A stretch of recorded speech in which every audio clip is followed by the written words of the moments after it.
Assalamualaikum warahmatullahi taala wabarakatuh. Alhamdulillah. Rabbi shrah li sadri wa yassir li amri wahlul 'uqdatam min lisani yafqahu qawli. Subhanaka la 'ilma lana illa ma 'allamtana innaka antal 'alimul hakim. La haula wa la quwwata illa billahil 'aliyyil 'azim. Amma ba'du. Alhamdulillah, syukur kita kepada Allah dapat bertemu lagi. Selawat dan salam kepada junjungan besar kita Nabi Muhammad sallallahu alaihi wasallam. Jadi malam ni saya nak buat kuliah ringkas mengenai kaitan ceramah pagi tadi. Siapa yang dah mengikuti ceramah saya pagi tadi, tuan-tuan boleh tengok perkembangan terbaru ceramah saya pagi tadi. Apa yang saya sebut tentang ceramah pagi tadi adalah keluar dalam surah akhbar Kosmo dan juga akhbar berita utusan, ya. Jadi saya nak kupas dia punya berita yang berkaitan, dia punya follow up-nya tu. Lepas saya ceramah pagi tadi, saya pun buka surah akhbar. Apa yang saya kuliahkan pagi tadi ada dalam akhbar Kosmo dan juga akhbar utusan Malaysia pagi tadi saya dah cek balik, ya. Jadi ini sebahagian daripada apa yang dikatakan gelombang fikiran kita, ataupun dalam bahasa sains dipanggil inner voice, gerak hati, ya. Jadi itu di antara pengalaman-pengalaman yang pernah kita lalui dan juga akan kita lalui selepas ini dalam usaha kita mencari jawapan kepada masalah-masalah dunia hari ini, sama ada masalah-masalah di sekeliling kita ataupun dalam diri kita sendiri.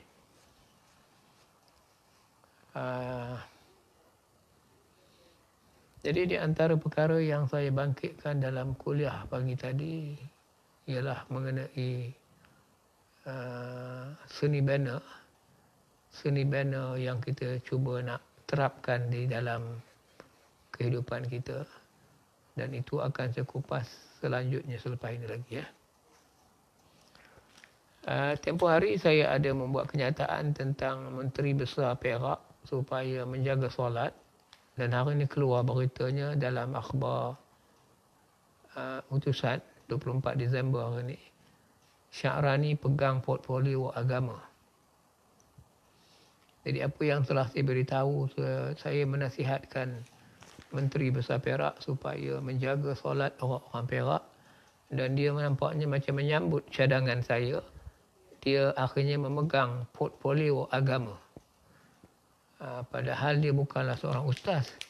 Dia pegang portfolio agama sekarang ni, Menteri Besar Perak yang baru. Jadi orang PAS dia tak bagi peluang untuk pegang ekskul agama.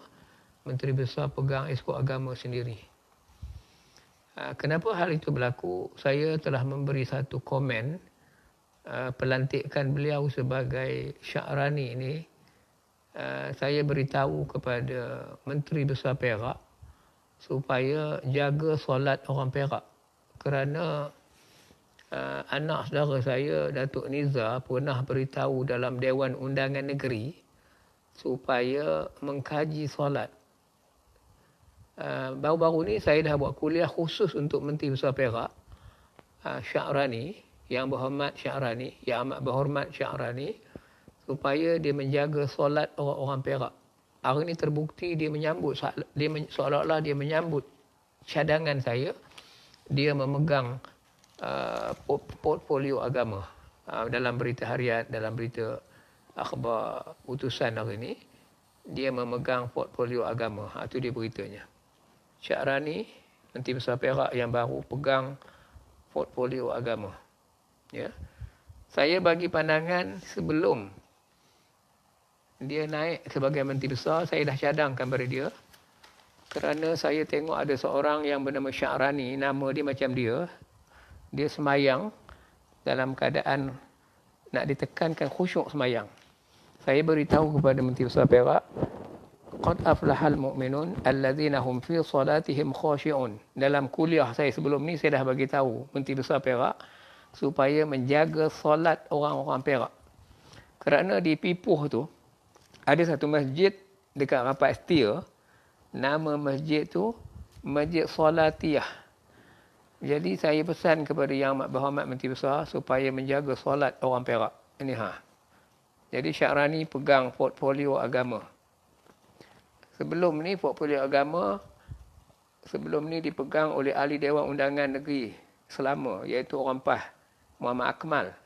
Tapi kali ini Muhammad Akmal diberi jawatan memegang pos Esko Kesihatan Sains dan Teknologi Hijau.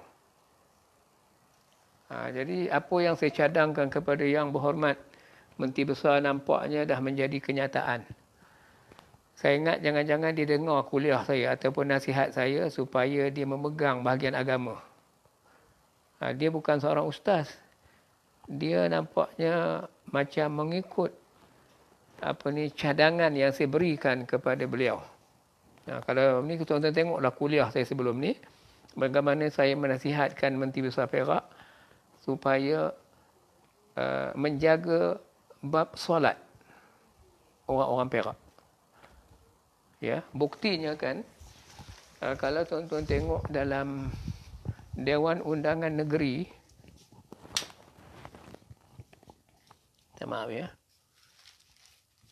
Dewan Undangan Negeri Perak telah meng-highlightkan. Saya keluarkan saya punya file kejap, tuan-tuan boleh tengok. Supaya kita dapat mengikuti perkembangan dari masa ke semasa.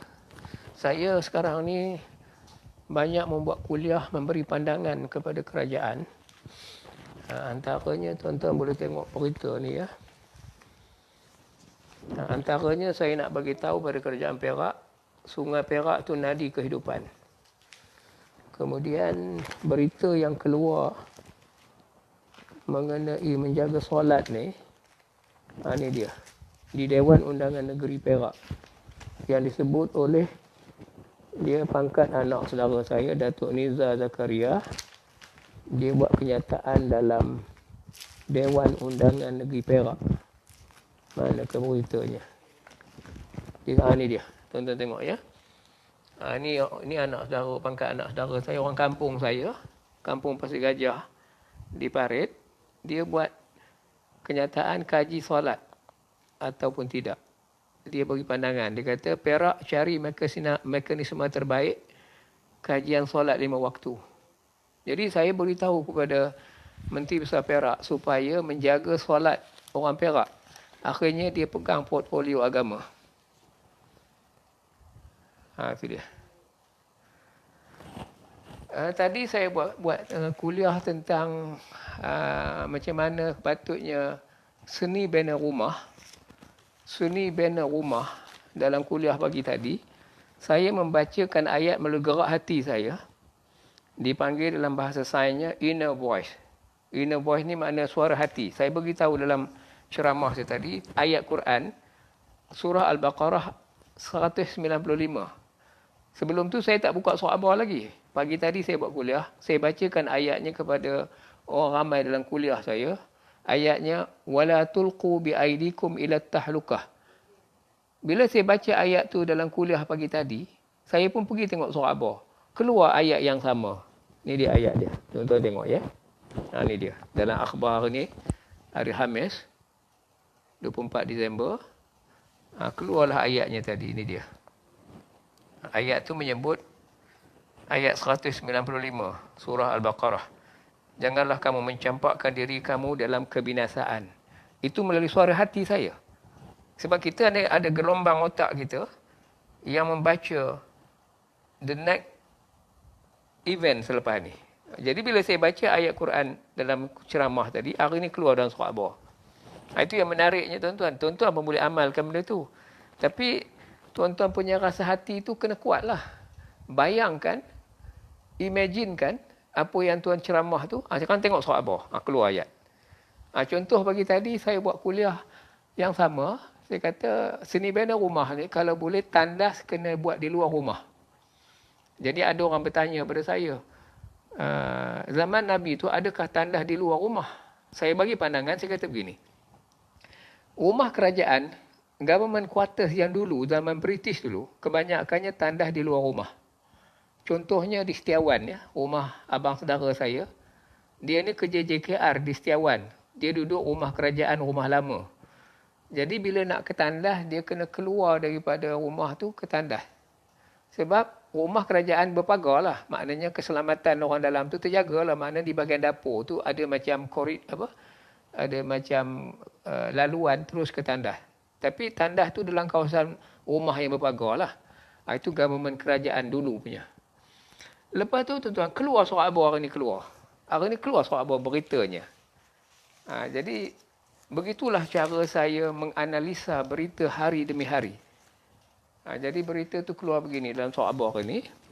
Jadi itu sebab saya rasa ceramah saya ni sentiasa ada jawapan. Setiap yang saya cakap ni akan ada keluar jawapan. Hari yang sama. Jadi kisah di India, ada seorang budak anak perempuan, gadis, dia keluar rumahnya, tandasnya di luar rumah. Dia dibaham oleh singa. Singa berkeliaran dekat rumah dia. Dia keluar je tandas nak pergi tandas, sebab tandas ni di luar rumah. Akhirnya kena baham di singa, habis mati. Jadi maksud saya begini. Dari segi keselamatan kena jaga. Jadi orang putih dulu masa dia buat rumah, dia memang tandas di luar rumah, bukan dalam rumah. Di luar rumah tu tapi berpagar lah. Jadi keselamatannya terjagalah. Tidaklah macam di India tadi. Semalam tadi saya buat kuliah, hari ni keluar surat khabar lah. Jadi maknanya setiap rumah ni keselamatannya kena jaga. Sebab itu seni bina, architecture kena fikir soal keselamatan macam-macam hal. Itu di antara cara saya menyampaikan kuliah. Saya akan bayangkan dulu. Bayangan itulah yang dikatakan otak belah kanan, yang selalu saya sebut dalam otak kanan ni. Ni dia otaknya. Oh sorry.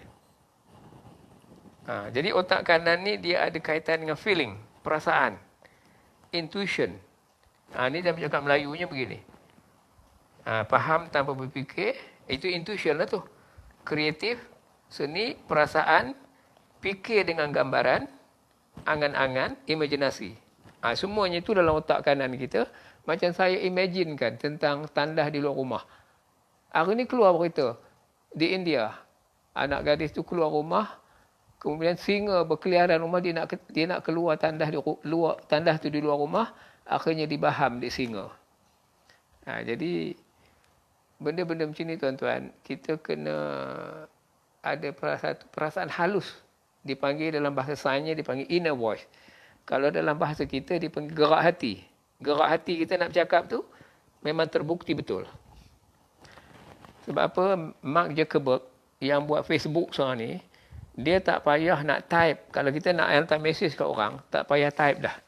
Dia guna gelombang otak je. Dia tengoknya gelombang handphone tu, gelombang otak tu akan bercakap. Apa mesej yang dia nak sampai tu keluar on the screen. Tak payah type dah. Itu teknologi baru yang Facebook nak buat.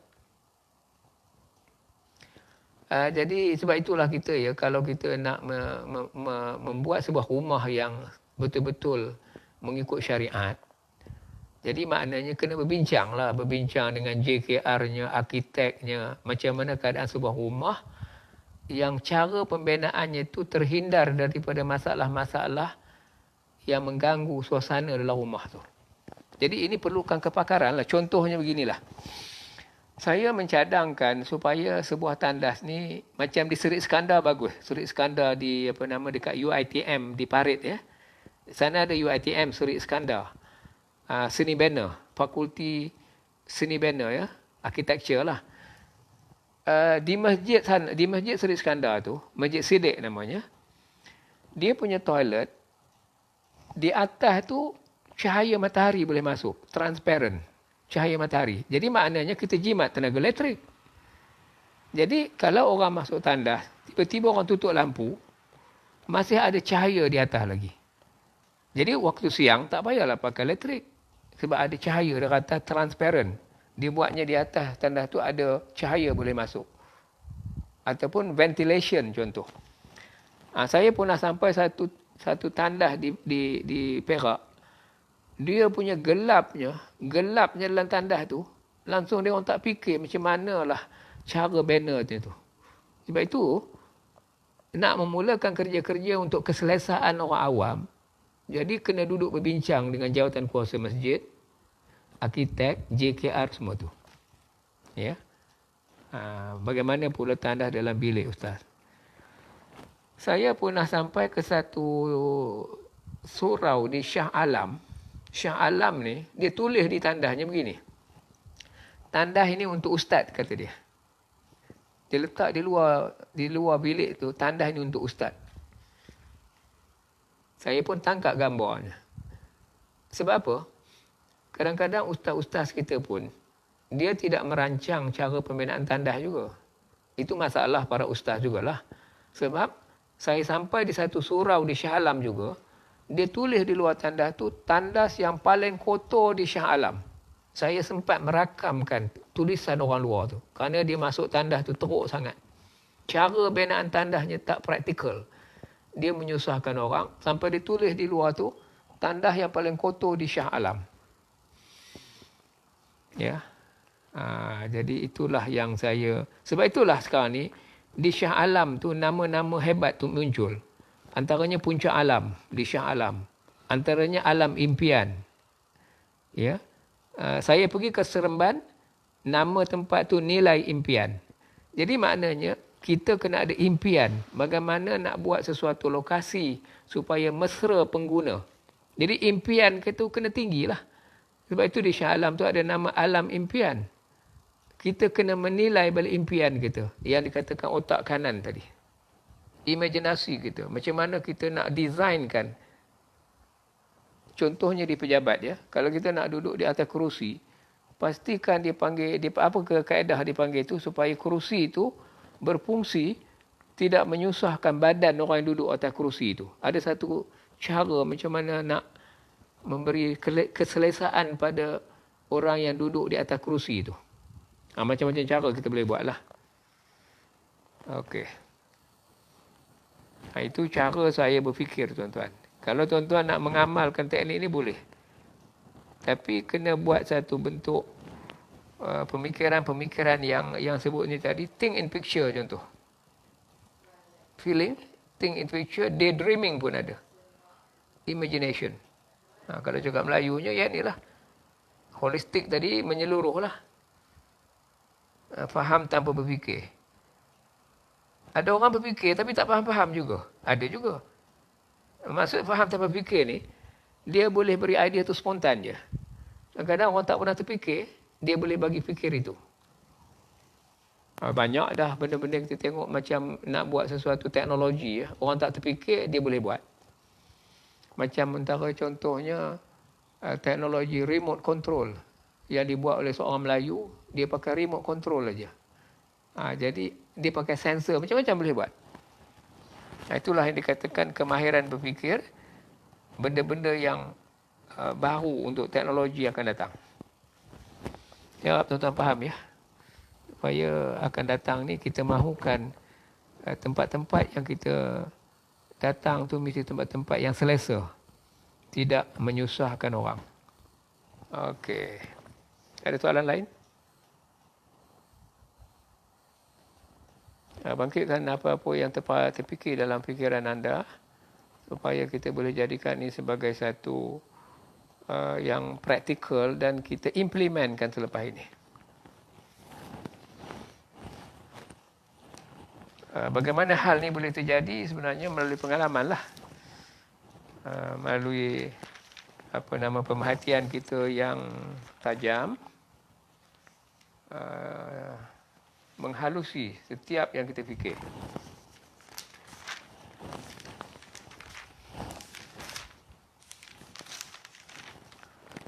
Satu masalah kita di Malaysia ni, berita yang ni keluar ya, contohnya abadikan teladan Pak Engku Aziz baru saja meninggal. Kemudian saya sempat berdialog dengan Engku Aziz di majlis di Universiti Melaya. Tuan-tuan dah tengok agaknya.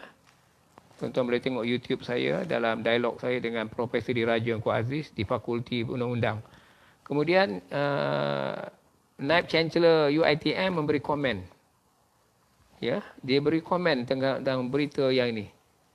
Abadikan teladan Pak Engku. Dia komennya macam mana? Dia kata, ini komen dia. Saya sangat setuju dengan komen dia. Kerana apa yang saya buat selama ni pun tidak mendapat perhatian yang serius. Macam saya bagi tahu pada Menteri Besar Perak ya. Lepas ni kemungkinan saya akan bertemu dengan Menteri Besar. Nak bagi pandangan-pandangan yang berenah lagi. Ini kata dia. Kata Naib Chancellor tadi. Kesimpulannya, sanjungan kepada tokoh-tokoh negara wajar melewati hanya kata-kata. Kerana ia tidak membawa impak jika tidak diterjemahkan kepada kenyataan. Sebab orang kita ni suka memuji bila orang tu dah mati. Macam ni lah P. Ramlee ya. Dah masuk dalam kubur baru bagi Tan Sri P. Ramlee. Heran betul lah Malaysia ni. Ya. Macam idea saya ni. Kisah orang tak betul ni. Padahal idea saya ni dipakai oleh pereka-pereka kapal angkasa di negara luar. Kita di Malaysia ni asyik mengkritik orang. Dia tuduhnya saya tak betul bila saya bagi idea. Ini berita saya. Ini saya buat ceramah di Politeknik kepada pensyarah. Dia jemput saya lah. Ini okey lah. Tapi orang kita ni, kalau orang tu dah mati, baru beria nak puji lagi ni gini. Padahal masih dia hidup, tak nak digunakan idea. Itu yang dikomen oleh Naib Chancellor tadi. Kesimpulannya, sanjungan kepada tokoh-tokoh negara wajar melewati hanya kata-kata. Maknanya jangan cakap aja. Kerana ia tidak membawa impak jika tidak diterjemah kepada kenyataan. Inilah yang wajar dilakukan sekarang oleh universiti serta kepimpinan yang ada untuk menzahirkan sanjungan abadi kepada Pak Engku untuk dijadikan teladan panjang zaman. Jadi kita ni, style kita, bila orang tu dah tak ada, baru nak mengenang jasa lah, apalah. Ini masalahnya. Macam saya berlaku jugalah pada saya nanti. Tuan-tuan yang ada masa ni bertanyalah sekarang ni. Assalamualaikum tuan, awak ni orang yang lebih guna tangan kanan. Ni orang mana? Ni orang Parit lah ni je. Awak ni. Tapi bila tengok cat lebih kepada otak kiri.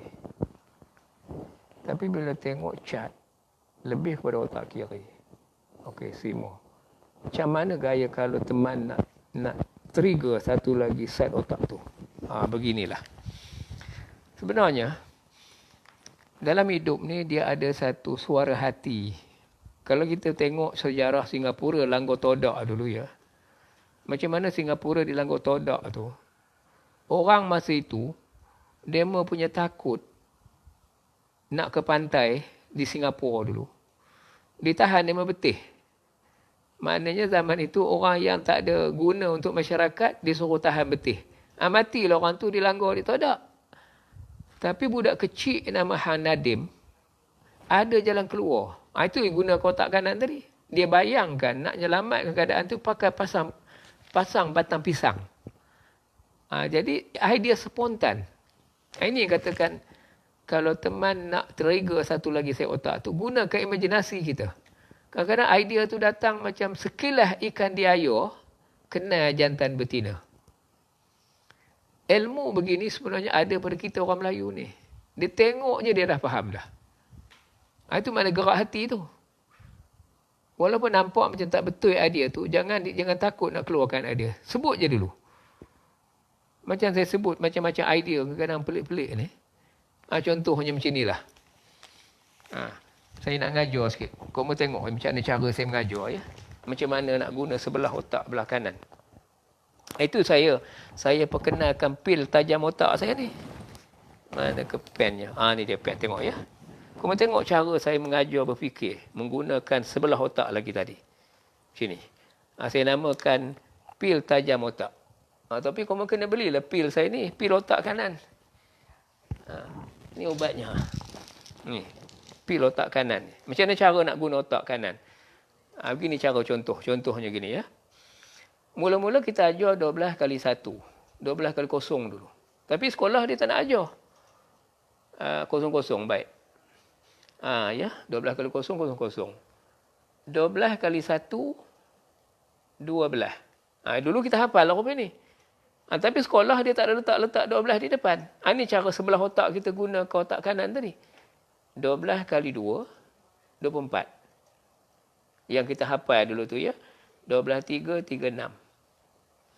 12 kali 4, 48. Okey, sekarang kita tengok bahagian ni dulu. Lepas ni kita masuk 12 kali 5 pula.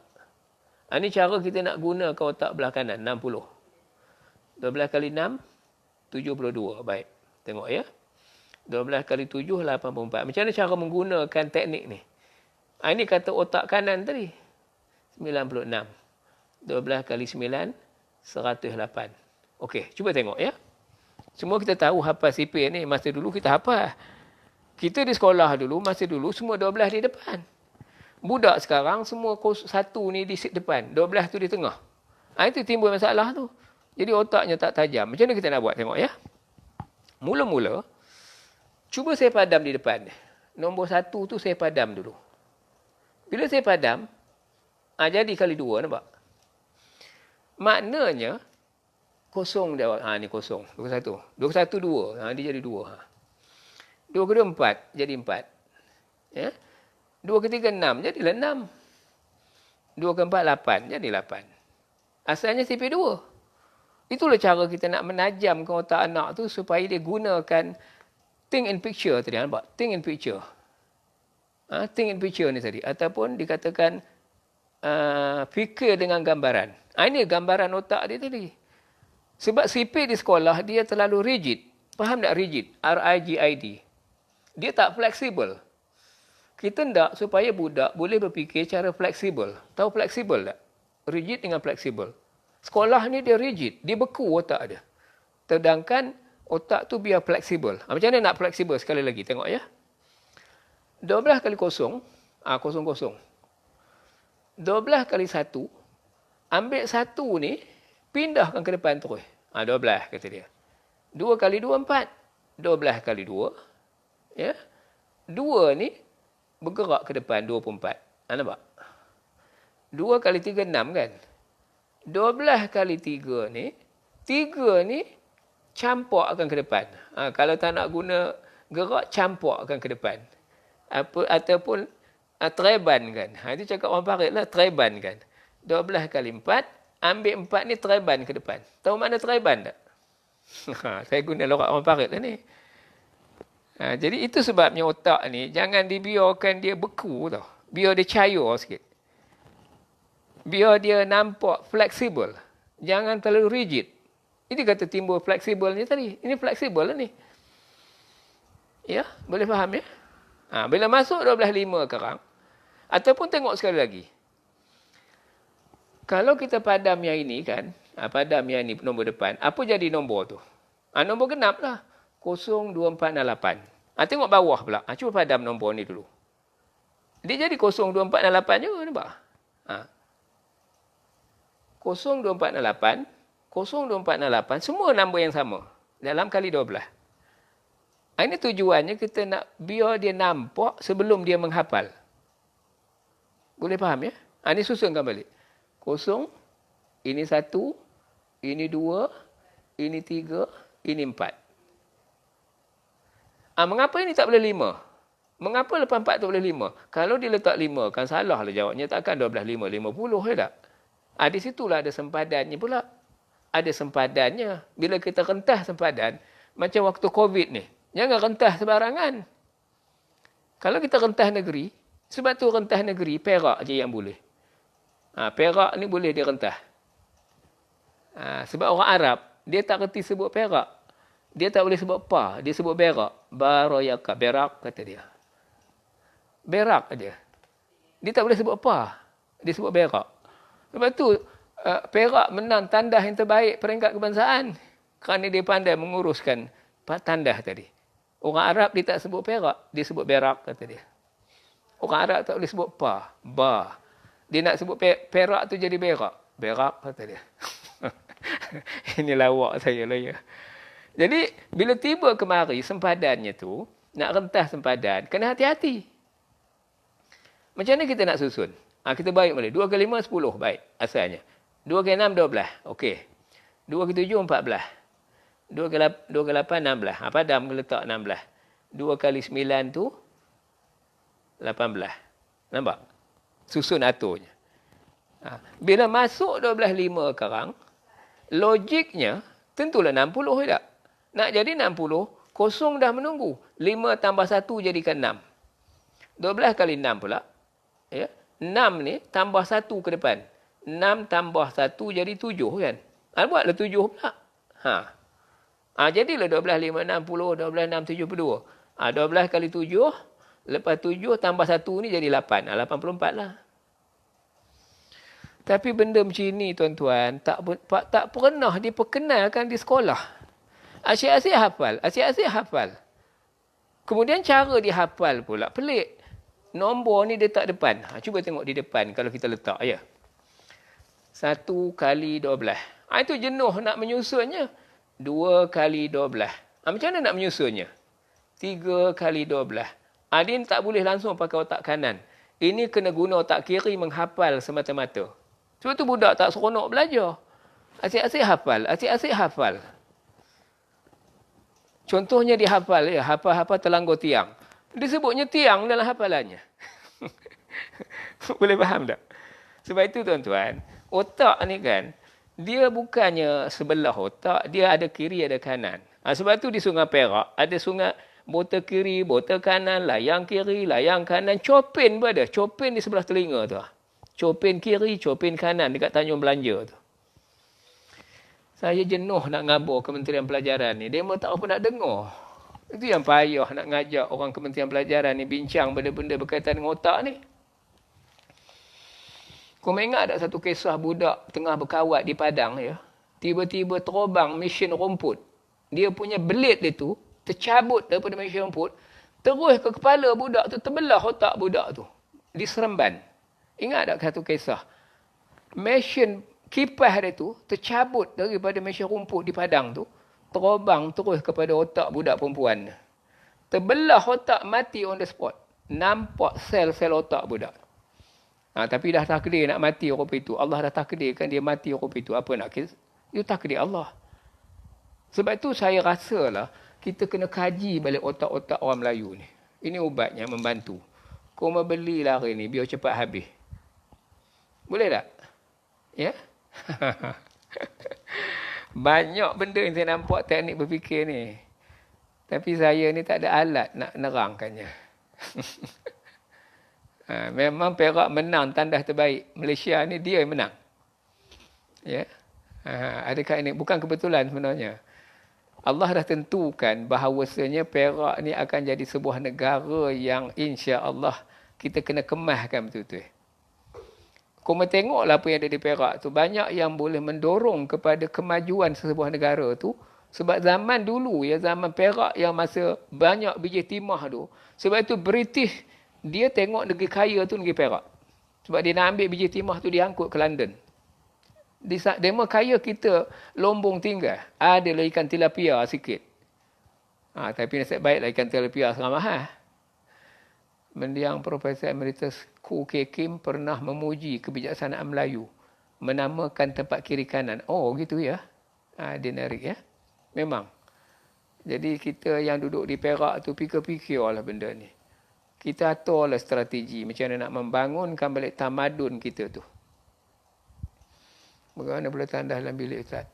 Asal awak ni orang guna tangan kanan ya. Tapi bila tengok chart lebih kepada otak kiri. Chart ni, carta ni memang begitulah. Carta ni dia tak boleh bayangkan sebab dia merupakan fakta, maklumat, data ya.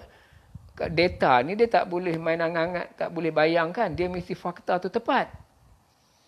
Ya. Jadi dia mesti ada faktanya. Itu fakta tu dipanggil otak belah kiri, dipanggil sequence ya. Sequence ni maknanya dia mesti mengikut urutan. Ni sequence, analysis, linear, math, language, fact. Ini otak belah kiri. Berkaitan dengan carta tadi. Carta ni bukan lukisan.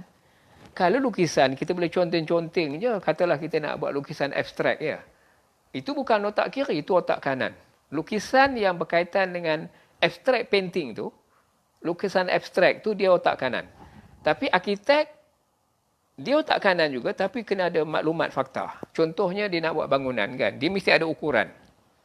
Sebab tu seorang nak jadi arkitek, mesti pandai matematik. Kalau nak jadi pelukis, tak payah matematik, tak apa, main conteng je atas canvas tu. Akhirnya lukisan tu jadi lintang pukang pun, orang beli juga. Itu otak kanan. Itu imajinasi. Faham ya? Tapi orang yang pakai otak kanan ni, dia punya kreativiti mahal juga. Kalau dia buat lukisan, conteng-conteng pun, orang beli tuan-tuan, mahal. Itulah pula yang kata otak kanan kreatif tadi. Ya?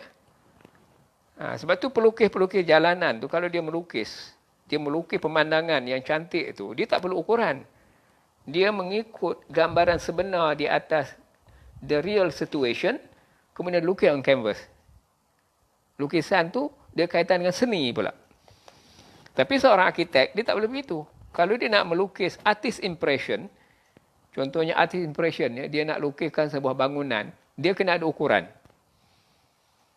Tapi pelukis jalanan, dia lukisnya gambar reban ayam. Reban ayam tu bukan ada ukuran. Sengit sebelah rebannya. Tapi kerana cantik gambar tu, orang beli juga. Itu otak kanan. Orang kreatif ni lebih mahal daripada orang yang menggunakan logik. Faham ya? Itu di antara fungsi otak kita yang kita gunakan untuk mencipta idea. Ada profesor saya bercakap koma. Kalau koma nak panggil aku, koma kena bayar lah. Bayar lah dengan tiket profesor teman. Okey, Muhammad Adil. Oh, Tereban ya, faham pun. Tereban tu mana lempar lah.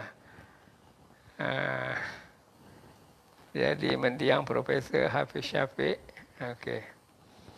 Saya pernah jumpa lah Profesor Kuke Kim ni di pejabatnya di Universiti Melaya. Saya pernah tanya pada dia, adakah hantu wah ni? Dia kata hantu wah ni tak ada katanya. Itu yang saya tak setuju tu.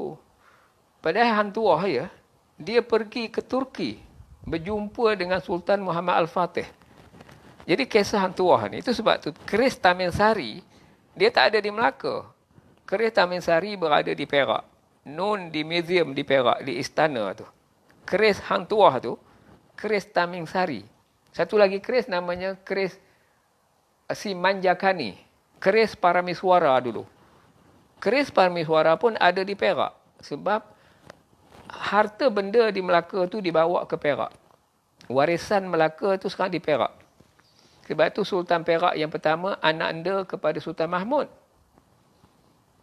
Dia jadi Sultan Perak yang pertama, Sultan Muzaffar Shah. Dia punya istana di Teluk Bakung, dekat Bota Kanan. Anak yang kedua di Johor, Alauddin Riyad Shah menjadi Sultan Johor. Jadi khazanah Melaka macam jawatan-jawatan pembesar banyak di Perak. Macam Raja di Hilir, Raja Kecil Besar, Raja Sulong tu, jawatan asalnya di Melaka, dipakai oleh Sultan Perak. Faham ya? Itu sebabnya kita tengok waris-waris Kesultanan Melaka ni di Perak sebenarnya. Rumah datuk saya ada satu lembing panjang. Saya tak tahu adakah lembing ni milik kerajaan Istana Perak. Masa kecil tu saya tengoklah lembing tu, panjang lembing tu. Di rumah datuk saya, di kampung saya di Pasir Gajah. Okey, salam tuan. Secara asasnya, idea datang dari otak kanan atau kiri. Idea ni, dia begini sebenarnya. Idea kebanyakan mula dari belah kanan lah. Sebab, bila kita duduk menung seorang-seorang kan, duduk menung katalah di kedai kopi ya. Sebab tu orang suka duduk termenung di kedai kopi tu nak mencari idea. Ataupun duduk di tepi-tepi seorang kesunyian ya, dalam di tepi bendang ke ya. Saya teringat lagu P. Ramlee dulu masa saya di kampung tu. Boleh ke saya nyanyi kejap? P. Ramlee, Ramlee. Aku anak tani. Mak mendayu bunyinya kalau tengah bendang tu ya. Kalau kita duduk tengah bendang tu bunyilah bila Ramlee lagu, ya Allah, mendayu-dayu bunyinya. Itu otak belah kanan, imajinasi kita. Imajinasi inilah yang kata orang idea tu datang. Itu sebab tu ya, kalau kita tengok idea orang kampung, orang Perak, bukan orang Perak lah, maknanya orang Melayu khususnya. Koma pernah tak dengar orang putih namanya Edward de Bono? Dia buat buku tajuknya Lateral Thinking. Ni saya ajar kejap. Lateral thinking ni satu istilah yang dia gunakan untuk dia. Kita tak boleh tiru. Padahal asalnya pada orang Melayu. Tengok saya lukis gambar ikan. Tengok ikan. Dia rupanya lateral thinking ni ambil daripada ikan dah. Ikan ni dia ada satu line pada badan dia. Saya dulu belajar biologi di sekolah Iskandar Shah dalam makmal. Guru yang mengajar saya namanya Mr. Murugesan. Dia orang India. Kami punya kelas dalam makmal. Kami tak ada kelas. Kelas kami dipanggil floating class. Dia mengajar, ikan ni ada satu line. Nama line ni dipanggil lateral line. L-A-T-E-R-A-L. Lateral line, ya. Itu dia. Lateral line ni kata dia, kami belajar dalam bahasa Inggeris. Masa itu English, ya. Sign dalam bahasa Inggeris. Dia kata, dia punya function, lateral line is to detect vibration. Untuk mengesan getaran. Jadi bila kita campak batu, katalah kita campak batu dan sungai kan. Air itu bergelombang kan. Bila bergelombang, kena pada badan ikan tadi, ikan tu larilah. Jadi orang Melayu, dia sebut apa? Sekilah ikan di air, kena jantan betina. Tengok, dia belajar dengan alam. Maka timbullah perkataan lateral line tu diguna oleh orang dia ni orang Malta dekat Greek sana. Bukan Greek di Lenggong tu ya. Dia ni orang Malta, dia guna lateral thinking ni asalnya sumber pada ikan. Pada orang Melayu dah lama tahu. Line ni dipanggil lateral line. Ataupun garisan deria, nak mengesan gelombang. Itulah dianya orang Melayu ni saintifik. Cuma kita ni saintifik cara kampung. Ya tak? Ini yang menjadikan kita ni orang tak perkenalkan kita ni. Faham ya? Okey, dengan tengok tuan ini, anak bantu Rahmat jadi genius. Entahlah. Sebenarnya genius ni yang Rasulullah sebut, orang yang paling bijak, yang paling banyak ingat mati. Kalau di Malaysia ni ramai orang Melayu yang ingat mati ni kan, dia akan panggil saya malam ini juga mengajar. Tapi lepas dengar kuliah sekarang, dia pun tidur tu. Patutnya kan, kau terus kontak saya kan, kumpul ramai tapi bayarlah sikit. Mana saya nak turun tak ada bayar sikit. Jadi bila saya turun nanti, kumpulkan orang ramai ni, kita mulakan buat satu kuliah bersungguh-sungguh. Saya tu dijemput oleh Politeknik. Ni gambar-gambar saya. Saya mengajar tu. Politeknik yang saya pergi tu di Perlis. Mengajar pensyarah. Tapi dia bayar lah. Bayar 1,200. 11 jam saya buat 2 hari. Dia bagi saya pergi hotel penginapan ya. Ni di Kedah pula saya pergi. Ini di Perlis. Mengajar pensyarah. Politeknik. Yang ni di Kedah. Jadi sebenarnya kan, otak ni kan, dia datang secara spontan. Tak semena-mena dia datang. Ya. Jadi kita harap orang Melayu ni akan menjadi bangsa besar dunia lepas ni. Tapi kena buat sungguh-sungguh lah. Jangan lupa beli ubat otak saya ni. RM15 je harganya. Bagi anak makan. Ya. Ni dia punya bahan kandungan dalamnya tu ada 120 biji. Kemudian ada kalsium fosfat. Magnesium fosfat ni baik untuk otak. Fosfat ya. Benda ni dah diiktiraf oleh UKM lah. Pasal demo yang buat uji kaji di makmal ni UKM atas ni. Yang kuning atas ni UKM. Tak pernah nampak. Itulah dianya koma. Jadi otak kanan kita kira ni asalnya saya ambil di tepi Sungai Perak. Saya dapat mula kaji ni di sekolah menengah Iskandar Shah Parit. Saya suka termenung di luar bilik darjah. Akhirnya keputusan periksa saya meletup. Meletup maknanya, itulah keputusan yang menentukan keputusan saya untuk peringkat dunia. Lepas tu saya pergi bincang dengan Naib Chancellor ni, University Cambridge. Itu dia gambar saya. Perbincangan mengenai otak kanan Melayu dengan Naib Chancellor University Cambridge. 2006 dulu saya pergi jumpa. Bincang. Dulu saya Cambridge University. Sijil saya ditandatangani oleh Naib Chancellor Cambridge. 30 tahun lepas tu saya berjumpa dengan Naib Chancellor dia. Berhujah macam mana otak kanan. Saya bawakan buku saya tu. Otak kanan Melayu tu. Itu dengan Mahathir. Saya bincang dengan Tun. Tun Mahathir pernah tulis surat kepada pemimpin Israel. 3 pemimpin saya dihantarnya surat. Tun pula pernah kata, brain power is vital for growth. Otak kita ni sangat penting untuk pembangunan, kata dia. Saya pergilah dialog dengan dia pula. Ini dengan UNESCO Bangsa Bersatu. Bersama Ketua Pengarah UNESCO Bangsa Bersatu. Orang Jepun. Sembang dapat merangsang otak kita. Kita bersembang lepas ni. Ada sembang lagi tak? Apa lagi nak tanya? Banyak yang bertanya ni. Nak beli pil otak, nak kontak siapa? Okey, kontak saya, nombor saya. Ambil nombor saya ni.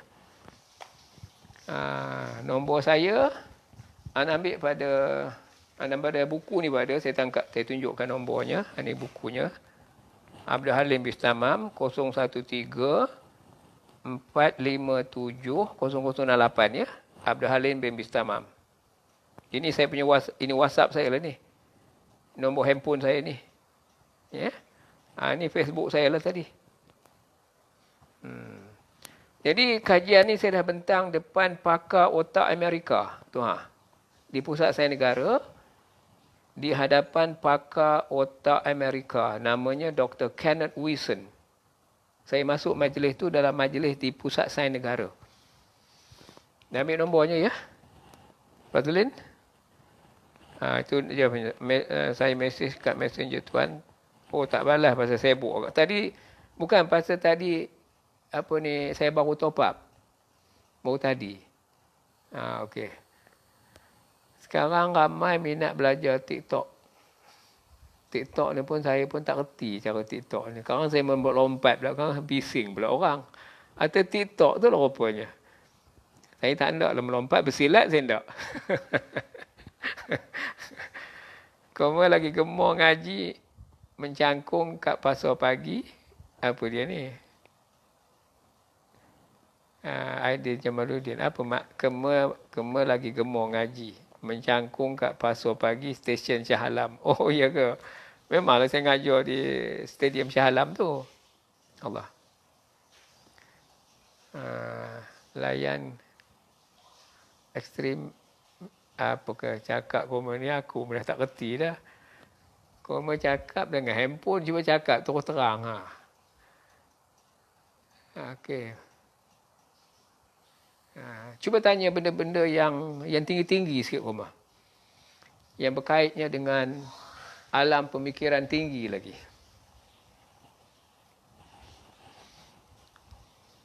Benih yang baik campak ke laut jadi pulau. Di Sungai Perak tu ada pulau, dekat rumah saya tu ada pulau di tengah sungai tu. Dicampak ke laut jadi pulau. Jadi maknanya benih yang baik ni maknanya keturunan lah tu. Bila dicampak ke laut boleh jadi pulau. Hebatnya pantun Melayu ni ya.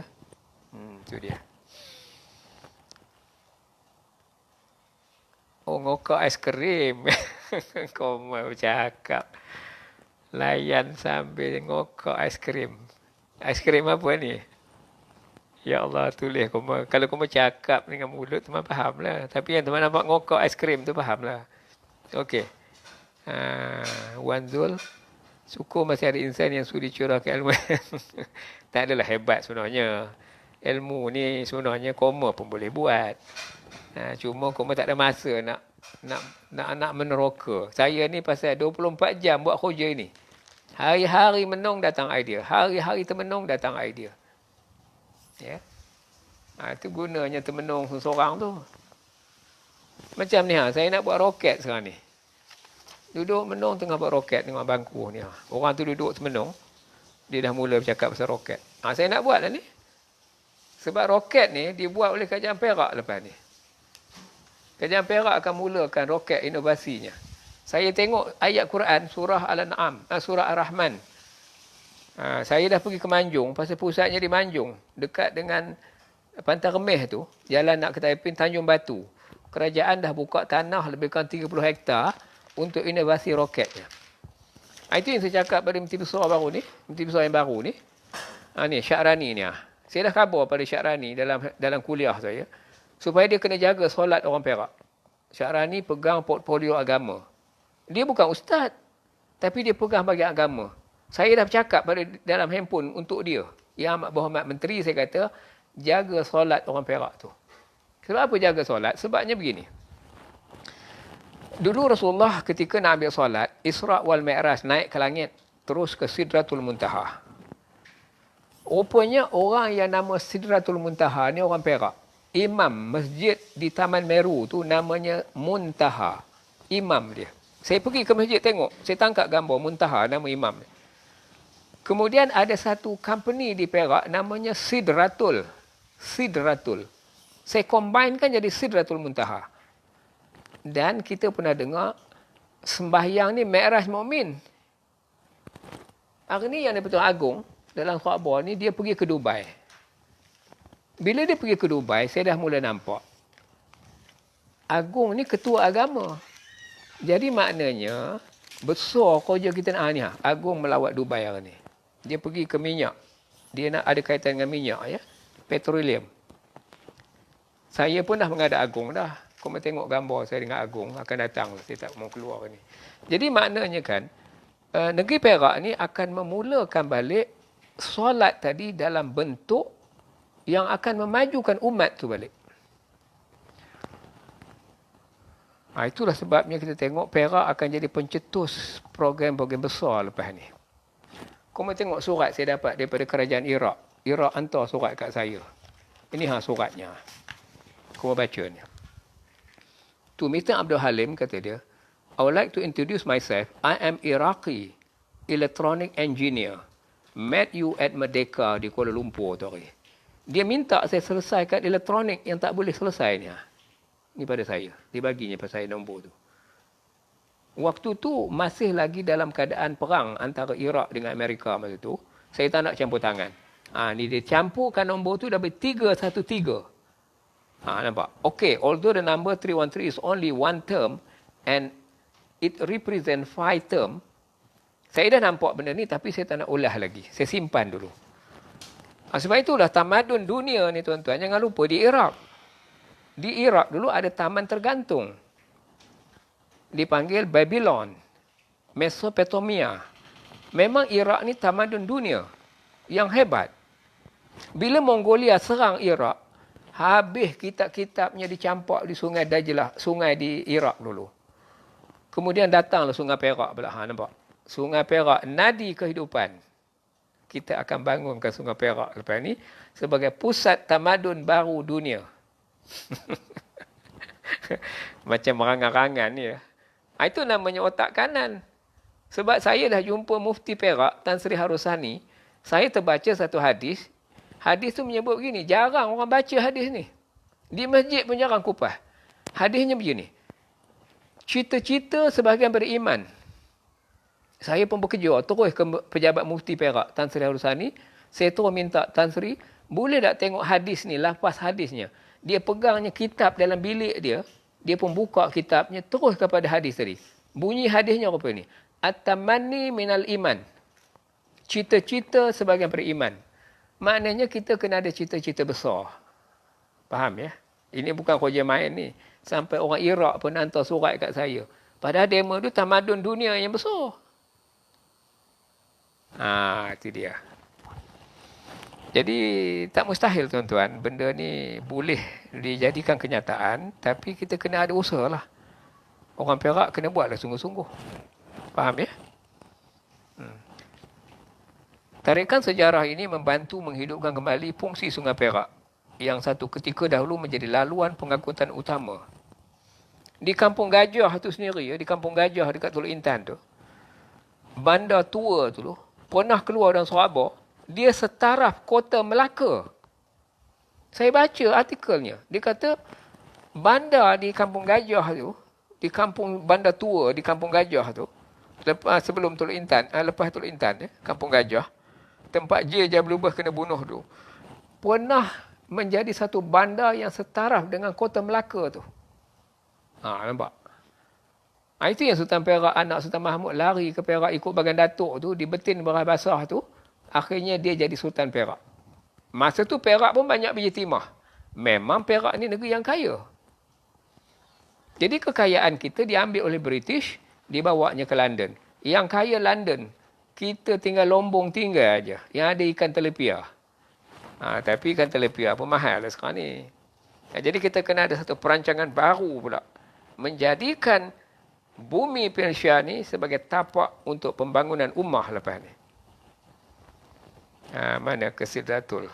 Oh, Ustaz Ahmad Tajuddin. Ustaz Ahmad lah, kawan saya lah ni. Ustaz Ahmad. Oh, dia punya company ya? Masya Allah. Satu maktab dengan Ustaz Ahmad ni. Ustaz Din lah orang panggil. Oh, dia punya company. Sidratul. Masya Allah. Muntaha tu imam di Masjid Taman Meru. Bila saya cantumkan jadi Sidratul Muntaha. Maknanya tuan-tuan, kalau nak buat bisnes ni, solat kena selesai dululah. Maknanya kena bangunkan balik agenda mempromosikan solat tu dalam keadaan umat Islam ni hubungan dengan Allahnya baik, hablum minallahnya clear dan hablum minan nas akan jadi hebat. Jadi bisnes akan rancak lah lepas ni. Ya. Muhammad Ayub Adil Jamaluddin, boleh tahu pandangan tuan tentang kuarantin rumah ibadah di saat mengkema diuji COVID? Okey. Sebenarnya COVID ni tuan-tuan, sebelum jadi COVID ni, saya pernah masuk satu masjid. Masjid Selayang Baru. Bandar Baru Selayang. Masjid tu istimewa. Di luar masjid tu ditulis. Siapa ke nama masjid? Lupa pula nama masjid. Masjid Firdaus rasanya. Di atas bukit. Di Bandar Baru Selayang. Masjid tu atas bukit. Nampak dari jauh. Ditulis oleh Hasan Ali. Ya. Hasan Ali ni bekas wakil rakyat daripada PAS dulu. Ditulis signboard tu, Masjid Firdaus dengan Masjid Aqsa, jauhnya 7,000 kilometer. Saya baca lah tengok. Saya pun masuk masjid tu. Bila saya masuk masjid tu, ada seorang budak kecil tengah baca Quran. Saya dekat, saya dengar dia baca. Bacaannya cukup lancar. Ingat dalam darjah 1 agak budak ni. Kecil budak. Bila sampai pada ayat, Innallaha yuhibbut tawwabin wa yuhibbul mutatahhirin, bacaannya terganggu. Saya pergi dekat dia, saya betulkan bacaan dia. Lepas tu baru dia clear. Bila saya nampak ayat tu begitu dia terganggu, saya tengok terjemahannya. Sesungguhnya innallaha yuhibbut tawwabin wa yuhibbul mutatahhirin. Sesungguhnya Allah cinta kasih kepada orang yang taubat dan mensucikan diri. Taharah tadi. Innallaha yuhibbut tawwabin wa yuhibbul mutatahhirin. Mensucikan diri itu. Mensuci diri yang ni hati tadilah. Tapi zahir pun kena suci juga. Jadi kenapa budak tu bacaan terganggu? Itu di antara faktor yang menjadikan COVID tadi yang saya nampak. Pasal COVID ni maknanya corona. Daripada matahari. Coronavirus. Maka timbul pula COVID. Cuba tengok COVID. Saya terjemahkanlah. CO tu carbon dioxide. Saya terjemah sendiri. Bukan ada kena-mengena dengan COVID. Saya daripada otak kanan saya. CO tu makna carbon dioxide. V tu, you know V? What is stand for V? Saya tak nak terjemah tu. Kalau saya sebutkan, kau memarah saya pula. ID tu mana daun? I tu, D tu daun. Sebab, Nabi Adam dengan Siti Hawa tu, masa dia keluar dari syurga tu, dia pakai daun. Daun syurga. Daun syurga ni lambang kepada kesucian tempat yang namanya syurga. Sebab dalam satu hadis, Al-Islamu nazifah, la yadkhulul jannah illa nazif. Islam ini bersih, tidak masuk syurga melainkan bersih. Terjadinya COVID ni kerana manusia tidak pandai menjaga peraturan kebersihan dalam hidup. Jadi bila budak tu baca gelombang ni terganggu pada ayat tadi, saya dah mula nampak sebelum kejadian COVID tu. Tapi takkanlah menteri nak dengar cakap saya, betul tak? Rupanya menteri pengarah kesihatan dah bagi tahu, dia kata di antara punca COVID ni bermula di tandas. Yang menyebutnya Greater Australia. Australia yang sebut. Itu dia koma. Sebab tu masa Adam keluar pada syurga, di syurga tak ada sakit. Suci bersih. Dia keluar daripada daun syurga, dia turun ke bumi, maknanya kena mula operasi menjaga kebersihan bila sampai ke bumi ni. Bila saya baca hadis tu tadi, turun budak daripada tangga, saya tak kenal nama dia Nazif. Dia turun daripada tangga, orang bagi tahu inilah namanya Nazif. Setelah saya baca hadis tadi. Al-Islamu nazifah. La yadkhulul jannah ila nazif. Nazif ni maknanya bersih. Nama budak tu Nazif. Dia turun tangga, dia jumpa saya, bergambar terus dengan dia. Itu cara saya dapat buat kajian. Datang saja maklumat pada saya, kemudian saya terjemahkan. Ini maksud dia. Ini maksud dia. Koma patut bagi saya bercakap di parlimen ni tau. Cuba koma bagi kau pada Tan Sri Mahyudin tu. Kabur kat dia. Ada seorang parit tu. Orang parit tu dia bercakap pasal otak Tan Sri. Cuba bagi peluang bercakap di parlimen. Saya dah jumpa ramai dah orang tu. Ini gambar-gambarnya. Dengan Tun Mahathir berdialog. Dengan Perdana Menteri New Zealand saya berdialog. Tu gambar-gambar tu. Bagilah peluang aku bercakap di parlimen pula. Ini bercakap dalam handphone. Siapa nak dengar ya tak? Entahlah. Jadi itulah COVID tadi koma ya. Ya Ustaz Din memang satu kolej, satu maktab dengan saya di Pulau Pinang dulu. Dia ambil option sains. Dia ambil sains ke English ke dia? Lupa saya dah. Saya pendidikan awal kanak-kanak. Muhammad Azlan Rozil ada lagi ya. Ubat ni tinggal 10 botol je ya. Kalau koma lambat melepas koma, ambil cepat order ubat ni. Ada 10 botol tuan lagi ya. 10 botol. Koma cepat order. Saya hantar by post. Ya, tu ubatnya. Nanti saya hantar by post.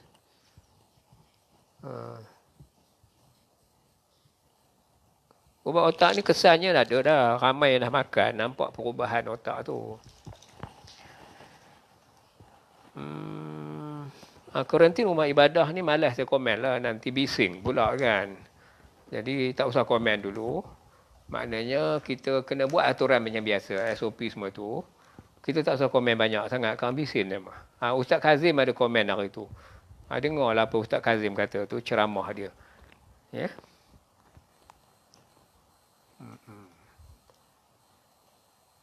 Ashraf. Dia option English ya. Okay. Ya dia English ya. Saya pernah lupa masa di maktab dulu. Dia pun Alhamdulillah. Projeknya pun berjalan. Ada ke lagi koma nak bertanya? Dah ngantuk ke dah? Husin Ismail is watching. Husin tak nak bertanya ke?